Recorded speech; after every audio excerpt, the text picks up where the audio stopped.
नमस्कार, मेरा नाम है सुनैना कश्यप और आप देख रही हैं KH लाइव हिमाचल। दर्शकों, इन दिनों हिमाचल प्रदेश में चुनावी मौसम चल रहा है।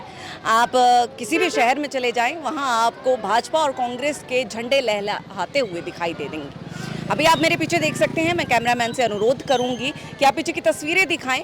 हम इस वक्त सोलन के वार्ड नंबर 17 में मौजूद है और यहाँ पर कांग्रेस के प्रत्याशी जो हैं वो प्रचार प्रसार में जुटे हुए हैं और उनके लिए वोट मांगने के लिए प्रदेश के स्वास्थ्य मंत्री डॉक्टर कर्नल धनीराम शांडिल भी मौजूद है। देखिए, अभी फिलहाल तस्वीरें आपको कांग्रेस की हम दिखा रही हैं, क्योंकि चलते चलते हमें जब झंडे नज़र आए तो हमने सोचा कि चलिए फील्ड में देखते हैं ज़रा माहौल क्या है, लोगों का रुझान क्या है। दूसरी तरफ अगर मैं बात करूं तो दूसरी तरफ अभी भारतीय जनता पार्टी के झंडे नज़र आ रहे थे।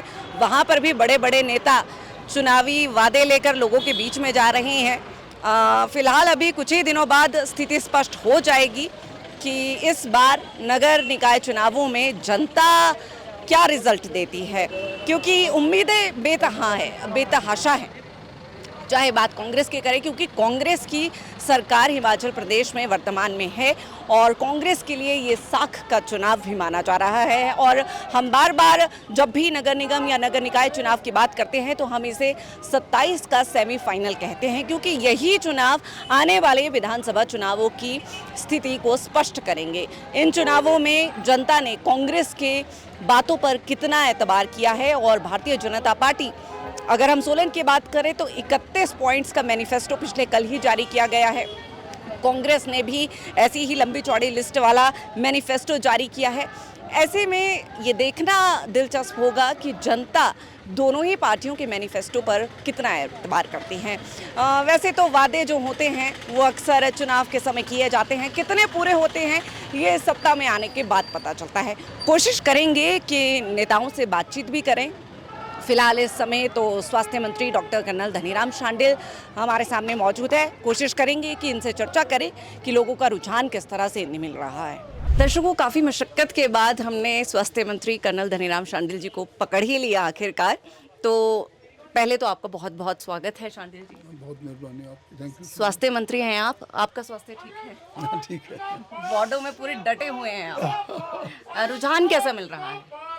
मुझे ऐसे लग रहा है कि जो लोगों का उत्साह देख रहा हूँ और जो लोगों का जोश भी देख रहा हूँ, जो सॉर्ट ऑफ ट्रेंड है वो यही है कि कांग्रेस की निगम बनेगी। कांग्रेस की निगम बनेगी, दावा है आपका? दावा। लेकिन कल मैं मैनिफेस्टो बीजेपी का देख रही थी और उसमें उन्होंने एक बहुत इंटरेस्टिंग चीज़ लिखी है कि हिमाचल प्रदेश में भाजपा की सरकार बनने जा रही है 2027 के लिए। अभी चुनाव नहीं हुए, लेकिन उन्होंने दावा कर दिया है कि केंद्र में भाजपा, प्रदेश में भाजपा और निगम में भी भारतीय जनता पार्टी आने वाली है।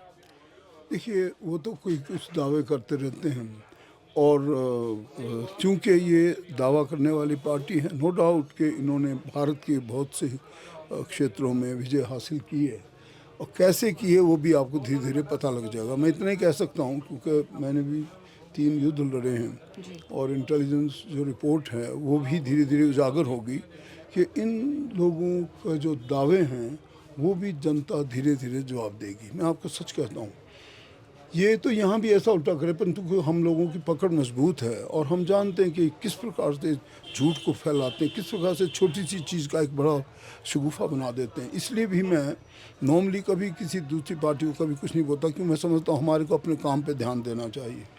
मेरा मानना है कि ये भी हमारे यहाँ पे रहे हैं, ऐसी बात नहीं, इनकी भी मेयर रहे हैं, ये हमारे साथ भी लगभग 2 वर्ष तो जो हमारी इसके बीच में भी ये हमारे से पहले काम कर चुके हैं। लेकिन मैं हैरानी की बात है कि इन्होंने कभी नहीं सोचा कि यहाँ पे कोई अच्छा प्रकार का रेस्ट हाउस हो, सर्किट हाउस जैसे हमने किया। इन्होंने कभी नहीं सोचा भी हमारे जवान भी कुछ क्षेत्र के हैं उनको कभी अच्छा रेस्ट हाउस मिले, या इन्होंने कभी नहीं सोचा कि यहाँ से लोग चलना भी चाहते हैं शाम को। तो मैंने तो पिछली बार से लेकर आरंभ किया है, थोड़ी सी इसमें हिच है हमारे चंबा घाट टू दैट, ये अभी पूरी हो जाएगी। मैंने अभी भी कहा कि 77 लाख रुपए इसको हमारे कॉरपोरेशन ने दिए हैं, that's a very good amount. और ये जो हमारा रास्ता है 2 जगह और बन रहे हैं, तो इतना हम सोचते हैं कि ये शहर सचमुच बहुत पॉपुलर शहर है, लोकप्रिय है और यहाँ पे कभी भी हमें खासकर यहाँ का जो सुधार है उसकी तरफ ध्यान देना चाहिए। मैं बड़े ध्यान से देख रहा था बहुत सी जगहों पर जहाँ इनके पार्षद हैं, कोई ध्यान नहीं इनका, किसी प्रकार की नालियाँ दबी हुई है, कहीं पे टूट फूट हो रही, कहीं चलो स्वच्छता तो सबकी जिम्मेदारी। तो मैं कहता हूँ कि बातें बड़ी बड़ी करते हैं परंतु ऑन द ग्राउंड काम करने में बहुत पीछे रह जाते हैं हमारे। आप देख रहे हैं कि वो सिर्फ लिखना कि भाई ये तो जो है हम तो सरकार बनाने जा रहे हैं, वो सरकार जब बनेगी तो सबको नज़र आ जाएगी। इन लोगों ने तो सच में आपको बताऊँ हमारी सरकार को तोड़ने के पूरा प्रयास किया, आपके सामने ही है। जो कि 6 के 6 और जो इंडिपेंडेंट सब मिला के परे चले गए, हमारी सरकार ऐसी कगार पे आ गई। लेकिन जब दोबारा हुआ तो हम वही 40 के 40 आ गए। और शुक्र ये मनाओ कि 2 कम से कम और महिला शक्ति बढ़ गई, 3 ही है फिर भी। कोई 68 में 3 महिलाओं का होना कोई बहुत बड़ी बात नहीं है। It is a very matter of shame if you ask me frankly. Anyway, तो सब कुछ किया इन्होंने। और तो और देखो, मैं तो ये कह रहा हूँ जैसे हमारे आर्मी में कहते हैं एनवेलपमेंट या एनसर्कलमेंट, मतलब जब किसी को करने गलाई घोंटना हो ना, तो वो भी एक तरीका है। क्योंकि इनकी सरकार है केंद्र में, नो डाउट हमारी सरकारें भी रही, हमारी सरकार रही। डॉक्टर मनमोहन सिंह साहब, मैं 10 साल खुद रहा मैं पार्लियामेंट, हमने कभी किसी और अपोजिशन पार्टी को पैसों की कमी नहीं आने दी, यहाँ भी नहीं आने दी, किसी और प्रदेश में भी। इन्होंने क्या किया, देखो RDG होती है जो रेवेन्यू डेफिसिट ग्रांट है, वो क्या होता है, जो व्यय आय और व्यय के बीच का जो गैप होता है ना, किसी चीज़ पे आप जैसे मान लो ये दुकान बना रहे हैं तो आपकी बनेगी 20 लाख में, लेकिन आपका है सिर्फ 11 लाख, तो 9 लाख का घाटा है, वो कहाँ से होगा? वो होता था रेवेन्यू डेफिसिट ग्रांट से पूरा, उसी को बंद किया। मैं जानता हूँ कुछ और भी इन्होंने कवर किए, परंतु हमारे को बंद करना बहुत बड़ा पाप है। इन द सेंस कि जब हिमाचल बना था तो Himachal was made because of यहाँ की नैसर्गिक सुंदरता है, यहाँ पहाड़ी क्षेत्र है, परंतु हम अपने आप डिपेंडेंट नहीं हो सकते, अपनी रिसोर्सेज पे डिपेंड नहीं हो सकते। हाँ, आत्मनिर्भर बनने के लिए जैसे आजकल हमारे माननीय मुख्यमंत्री महोदय रात दिन काम कर रहे हैं, no doubt, and he will try and win over this whole situation. But अभी तो हमारे को घाटा डाल दिया ना इन्होंने, बड़ी 1000 करोड़ का जो है हमारा साल के फाइनेंशियल सर्किट में घाटा है। एज ए रिज़ल्ट वो भी एक दूसरा काम इन्होंने किया ताकि हम घिर जाएं, और घिरने के बाद हमारी ऐसी हालत बन जाए कि भाई हम आगे को कदम ही ना उठा सकें। ये सब चीज़ें एक प्रकार से भारतीय जनता पार्टी के असली चेहरे को दिखाती हैं, परंतु इसका भी इलाज हो जाएगा। आप देखेंगे धीरे धीरे धीरे लोगों में जागरूकता आ रही है, और ऑल अक्रॉस। यहाँ भी ये कहना कि जो हम स्मार्ट बनने जा रहे हैं, दे शुड फॉरगेट इट। ऐसा कभी, हम तो कभी ऐसा दावा नहीं करते। ये दावा करना कि हमारी सरकार ही बनेगी, ये गलत दावा है। शांडिल जी, देखिए आप प्रदेश के स्वास्थ्य मंत्री हैं, शहर तक में सीमित नहीं रहना चाहती। सवाल आपसे ये भी है कि आपने अभी सुना होगा कि मोदी जी ने ये भी कहा है एक मंच से कि प्रदेश की जो सरकार है, सुक्खू सरकार, वो अपने कर्मचारियों को तनख्वाह नहीं दे पा रही है। क्या आप मानते हैं कि हिमाचल प्रदेश में बजट का अभाव है, कमी है? देखिए, हम भी सब कैबिनेट मिनिस्टर लगभग 1 लाख रुपया दे रहे हैं। ये कोई पहली चीज़ नहीं है। मैं आपको प्रेस को बताना चाहता हूँ, ये देखिए, जब लातूर में इतना बड़ा भूकंप आया था, I remember I was in J&K, और मैंने भी कम से कम 50 ट्रक तो हमारे जवानों ने अपनी वर्दी, अपने कपड़े, घर जो दे सके वो दिया, और जनता ने भी दिया। मैं खुद लेकर उनको लातूर गया। मैं आपको कहता हूँ ये चीज़ें जब कभी ऐसा संकट आता तो कर दी जाती हैं, और ये कोई बड़ी बात भी नहीं है। जब कोई आदमी गांव में कोई ऐसा मान लो आपका गांव ही जल गया, तो क्या गांव दोबारा नहीं बसेगा? उसको बनाने के लिए लोग अपनी ऐसी कठिन से कठिन कमाई भी देते हैं। तो इस वक्त ये थोड़े समय का जो दौर है ये पार हो जाएगा, कोई फ़र्क नहीं पड़ता। लेकिन इकोनॉमी को स्टेबल लाने करने के लिए जो माननीय मुख्यमंत्री सुक्खू सरकार ने कदम लिया, जो उन्होंने पर्सनली कदम लिए हैं, वो सचमुच में बहुत ही प्रशंसनीय है। और मेरा मानना है कि ये इतिहास दर्ज करेगा कि किस प्रकार से ऐसे दौर से भी हम ऊपर उठकर अब आत्मनिर्भर हिमाचल बनाते हैं, और शायद हमें तब किसी की सहायता की भी जरूरत ना हो, हम इतने आत्मनिर्भर हो जाएं कि हमारे 2-4 चीज़ें ठीक आई पटरी। पहली चीज़ रिलीजियस कल्चर टूरिज़्म, अगर हमारा ठीक आ जाता है और आ जाएगा तो आप देखेंगे इससे हमारे जो बेरोज़गार युवा उनको काम मिलेगा। दूसरी बात, जैसे आजकल शुरू किया अपने डंगवार में हमारा दुग्ध केंद्र बना है, हमारी महिलाएं वहाँ पे दे रहे, उसका बड़ा अच्छा फीडबैक आ रहा है। आप देखेंगे 2-3-4 चीज़ें भी बन गई तो फिर वाकई उद्योग जगत ऊपर आएगा, लोग यहाँ इन्वेस्ट करेंगे तो हमारे पास धन आएगा। अभी भी आप देख रहे हैं कि सब जगहों में हमने ऑनलाइन बुकिंग कर दी है, सब जितने भी रेस्ट हाउसेज हैं उससे भी ज़्यादा धन आ रहा है। इसी छोटी छोटी जो कदम हैं इनसे इकोनॉमी ऊपर हो जाएगी। तो भारतीय सरकार ये सोची होगी कि हिमाचल को हम इंसर्कल कर देंगे या इनका गला घोंट लेंगे, ये पॉसिबल नहीं होगा। इसके लिए जो किया जा रहा है इसकी तो सराहना करनी चाहिए, रादर देन ये कहना कि जी इनके तो बड़ी मुसीबत को तनख्वाहें कटी तो कौन सी बड़ी बात है। कभी कभी आप मान लो जब वार होता था, मेरे को याद है मैं वार पढ़ रहा था, सेकेंड वर्ल्ड वार, अंग्रेज़ की जितनी भी बेचारी यहाँ तक कि विधवाओं तक ने अपने जो छोटी छोटी चीज़ें वो बेच दी। हमारे देश में भी ऐसा हुआ, जब संकट आता है देश पे तो महिलाएं भी अपने सबसे प्यारे होते वस्त्र आभूषण दे देती हैं। इसी प्रकार से थोड़े थोड़े से स्टेप इन आएंगे, economy will boost and we will get over this. और आप देखेंगे ये तो प्रशंसनीय काम है जो लोग कर रहे हैं। इसके लिए वो ये बनाना कि इनके पास तो पैसे नहीं, बड़ी बुरी हालत है, ऐसा कुछ नहीं है। आप देख रहे हैं हमारे पास हमारा हॉस्पिटल, मैंने सिर्फ 15 दिन पहले इनको 50 करोड़ दिए, और इसलिए दिए कि सीएम साहब हमारे इतने अच्छे हैं, उन्होंने कहा कोई कमी नहीं होगी। जो हॉस्पिटल बन रहा है अगर 138 करोड़ से बन रहा है, इसमें 145 करोड़ भी लगेंगे तो आप लेना। कर्नल साहब आपको किसी प्रकार की भी हम नहीं करते, तो मैं 50 करोड़ भी दिए, और हमारा हॉस्पिटल 5 या 6 महीनों में लोकार्पण कर दिया जाएगा। It will be one of the finest hospital. ऐसे हमारे आदर्श स्वास्थ्य संस्थान हैं। इस वक्त 68 में से 52 में तो हमारे पहुँच गए। 6 को घर के नज़दीक आपको अगर 6 विशेषज्ञ मिले, इससे बड़ा स्टेप और क्या हो सकता है। तो स्वास्थ्य सुविधाओं तो बहुत सा सुधार हुआ है, और आप देखेंगे हमारे किसी भी प्रकार की कहीं कोई कमी नहीं होगी। In other about couple of month में भी 7-8 महीने में इस सिचुएशन विल इम्प्रूव, और दोबारा इसी सरकार को लोग फिर चुनेंगे, और आप देखेंगे 2027 में भी कांग्रेस की सरकार आएगी, ये मेरा मानना है। आपके हाथ में मैनिफेस्टो है, बड़े बड़े वादे हैं, कैसे पूरे करेंगे? ये तो सच में जो हमने जो कुछ पिछले 5 सालों में किया है वो है, पर हाँ मैनिफेस्टो में साथ ही है।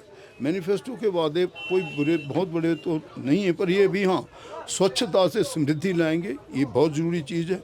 हमारे सभी लोग प्लास्टिक मुक्त सोलन बनाएंगे, this is another good thing करेंगे। हमारे पिंक टॉयलेट का निर्माण होगा, मतलब टॉयलेट तो ही होंगे, उनसे सुविधाएं इम्प्रूव कर दी जाएगी। लेडीज़ को पिंक टॉयलेट देंगे ताकि उनको इज्जत से बैठा सकें और अपने पूरी मतलब फैसिलिटी दे सकें। बाकी जो ग्रीन सोलन मिशन है, जब मैं पहले दिन आया था, जब हमारा अभियान होता है ये जो लगाने का, यहाँ बोलते हैं इसको जून जुलाई के लास्ट ईयर, तो उसने जब ये वृक्ष लगाने का अभियान होता है तो मैंने सबसे पहले कहा कि एक देवदार एक देवदार मान इसके 500 पौधे लगाओ। चलो उसमें 250 भी बच गए तो धीरे धीरे को बचे, उसके लिए मैं कहा उसको गार्ड बनाओ। इस प्रकार से सोलन के हर क्षेत्र में जहाँ पे भी जगह होगी हम बच्चों से और सबसे मिलजुल के ये लगाएंगे, पौधे लगाएंगे, और ग्रीन सब जगह होगा। ये not only in Solan, all over the state. और ये जितना भी हमारा थोड़ा बहुत कटान हो गया या गलती से किसी ने काट दिए वो भरपूर हो जाएगा। इसके अलावा हम जो हमारी फुट ओवर ब्रिज जो लोगों के लिए बना रहे हैं, जो लोगों को चलने के साथ साथ जैसे हम 3 जगह बना रहे हैं, ये भी होने चाहिए क्योंकि ज़्यादा ट्रैफिक बढ़ चुकी है, तो हम दे रहे हैं। बाकी हम स्मार्ट पार्किंग और जो सुगम जैसे बिजली की तारें हैं, शिमला में हम देखा होगा आधी हो चुकी हैं, हम यहाँ भी अंडरग्राउंड करेंगे, और ये करेंगे आपके सामने देखते थे शुरू हो जाएगा। बाकी जो है सौंदर्यीकरण के अभियान हैं, शहर को कहाँ कहाँ छोटी छोटी वाटिकाएँ बनाओ, अच्छे रोज़ गार्डन बनाओ, बैठने की चीज़ अच्छी हो ताकि बेचारे सीनियर सिटीजन बैठ भी सके। इस प्रकार हमारी बहुत सी और बड़ी बड़ी योजना, मैं तो सारी रात ही पढ़ता रहूँगा तब भी नहीं खत्म होंगे। समय का अभाव है शांडिल जी, लेकिन बस आखिरी 2-3 सवाल मैं आपसे लेना चाहूँगी।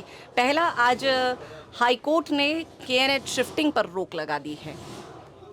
सॉरी, कम अगेन, किस पे लगाई वो? KNH शिफ्टिंग का जो मामला शिमला में चल रहा था।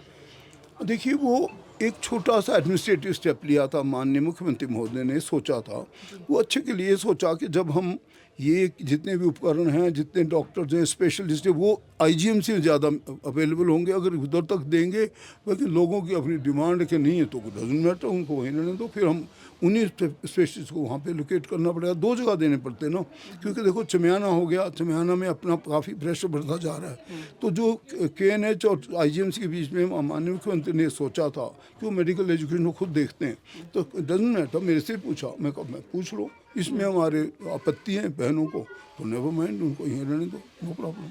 लेकिन आपको पता है विरोधी ये कहते हैं कि सरकार सुबह जो फैसले लेती है शाम तक वो वापस हो जाते हैं। इससे आपको नहीं लगता कि सरकार की छवि खराब होती है? देखिए बात तो आपने सही कही कि कभी कभी डिसीजन लेना भी पड़ता है, क्योंकि अगर इतने ज़्यादा हमारे पास उपकरण हो और इतनी ज़्यादा सुविधाएं हो, इतने ज़्यादा स्पेशलिस्ट हो, तो वहीं पे हमारी महिलाओं का उपचार होने में करने को तो हम कोशिश करेंगे कि वहीं पे उनको दे देंगे, नो प्रॉब्लम। ऐसा कुछ नहीं है। डिसीजन तो माननीय मुख्यमंत्री के बहुत अच्छे होते हैं, कड़े फैसले होते हैं और हमारे पूरे मुख्यमंत्री के साथ हैं मतलब आप हर हाँ हाँ, क्यों नहीं। तो मुख्यमंत्री हमारे शांडिल जी, मैं कोशिश करूंगी कि कभी फिर आपसे मुलाकात हो, पूरे समय के साथ हम चर्चा करेंगे। अंत में नब्ज टटोलने में कितने आप मैं कहना चाहूँगी कि जनता की नब्ज कितनी टटोली है आपने, स्वास्थ्य मंत्री हैं आप। मैं सच कहता हूँ, देखिए जनता सब कुछ जानती है और इनको हम धोखा भी नहीं देना चाहिए। मेरा मानना है कि सच में सोलन में हर सुविधाओं में, खैर स्वास्थ्य में तो हुई है सुधार नो डाउट, और अगले आने वाला भविष्य इससे भी ज़्यादा सुधार में होगा। परंतु सभी जितनी हमारी है, चाहे वो ट्रैफिक से रिलेटेड होंगी, चाहे वो व्यवस्था हो, चाहे वो नारी सुरक्षा हो, चाहे वो चलने की, तो हर प्रकार की चीज़ें, लोगों की सुविधाएं ध्यान में रखते हुए सोलन को एक बहुत सुंदर, सशक्त और स्वस्थ शहर बनाने का हमारा सपना है। And I am sure Naina ji, that जो आपने कहा, हम आपका और डिटेल अकाउंट दूंगा, और जब आपके सामने ये सब चीज़ें आएंगी तब भी मैं बोलूँगा। मेरा ये मानना है कि जनता सब कुछ जानती है और उनका रुझान पूरा है कि उन्होंने कांग्रेस की ही निगम बनानी। ये मैं आपको दावे से कह सकता हूँ, इनकी निगम नहीं बनेगी। That I can tell you. 3-4 दिन का इंतजार है और आपने अपना कीमती समय हमें दिया, इसके लिए आपका बहुत बहुत शुक्रिया। Thank you so much. Thank you so much. Thank you.